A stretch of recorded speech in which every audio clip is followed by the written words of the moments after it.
Ce jeudi 23 juin est une date à marquer d'une pierre blanche pour tous les amoureux de football, puisque Zinedine Zidane, l'un des tout meilleurs joueurs de l'histoire, fête ses 50 ans.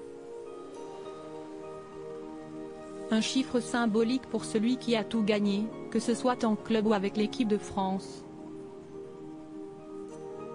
Une carrière de joueur fantastique qu'il a su poursuivre en devenant un des tout meilleurs entraîneurs actuels. Si son nom a été associé au PSG pendant de longs mois, le père de 4 garçons ne devrait finalement pas entraîner le club de la capitale, au grand dam des supporters. S'il est plutôt discret sur sa vie privée, Zinedine Zidane intéresse énormément de gens et notamment les journalistes, à l'image de Frédéric Hermel, qui travaille pour RMC.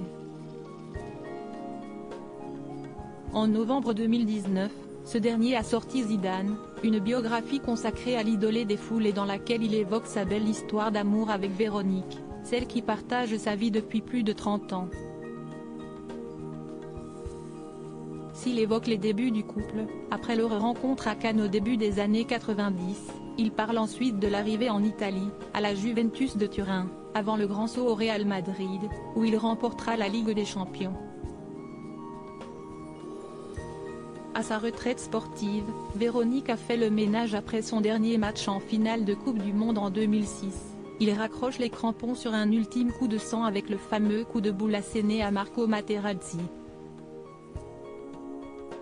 L'occasion pour Véronique de faire disparaître de l'horizon certains vieux copains de Zizou jugés néfastes, toxiques, ou simplement de mauvais conseils. Une sacrée révélation de la part de Frédéric Hermel, qui indique donc que le grand copain de Vicente Lizarazu n'était pas forcément très bien entouré, mais il ne donne aucun nom en particulier, dommage.